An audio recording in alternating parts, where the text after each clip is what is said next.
ગુજરાત એક નસીબદાર રાજ્ય છે કે જેના પાસે 1600 કિલોમીટરનો દરિયાકાંઠો છે. દેશના બીજા કોઈ રાજ્ય પાસે નથી. આપણા પાસે એક કંડલા મહાબંદર અને 41 બંદરો આવેલા છે.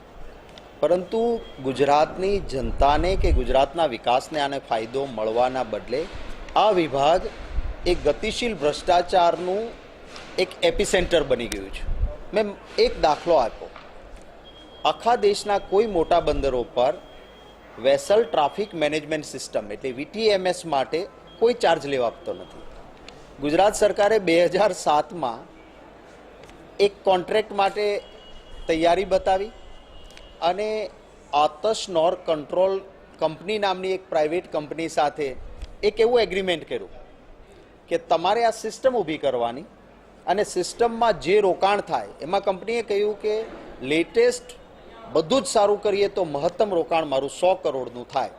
તો પેરાગ્રાફ 3.3માં એવું નક્કી થયું કે એના 15% એટલે દર વર્ષે મહત્તમ પૈસા એ 15 કરોડથી વધારે ના લઈ શકાય. 5 વર્ષ સુધી આ કંપની એટલે 2010-11થી 2014-15 સુધીમાં 15 કરોડ મેક્સિમમ ગણીએ તો 75 કરોડ લઈ શકાય. પરંતુ 75 કરોડ નહીં, આ 75 કરોડ લઈ લીધા એ ઉપરાંત 1 અબજ 49 કરોડ 36 લાખ રૂપિયા આ કંપનીએ વધારે લીધા. મેં આજે વિધાનસભામાં કહ્યું કે આ ગતિશીલ ભ્રષ્ટાચાર કેવો કે જ્યાં તમે 75 કરોડ જેણે લેવાના છે એ માણસ 1 અબજ 46 કરોડ રૂપિયાથી વધારે પૈસા લઈ લે. આથી મોટો બીજો ભ્રષ્ટાચાર કેવો હોઈ શકે?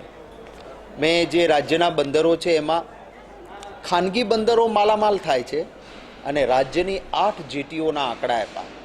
2 જેટીને બાદ કરતાં માત્ર 30% ટ્રાફિક વપરાય ત્યાં અને બીજામાં 50%, ટોટલ ગણો તો માત્ર 50% ઉપયોગ થાય, કારણ કે ખાનગી બંદરોને ફાયદો કરવા માટે સરકારી વ્યવસ્થા નથી.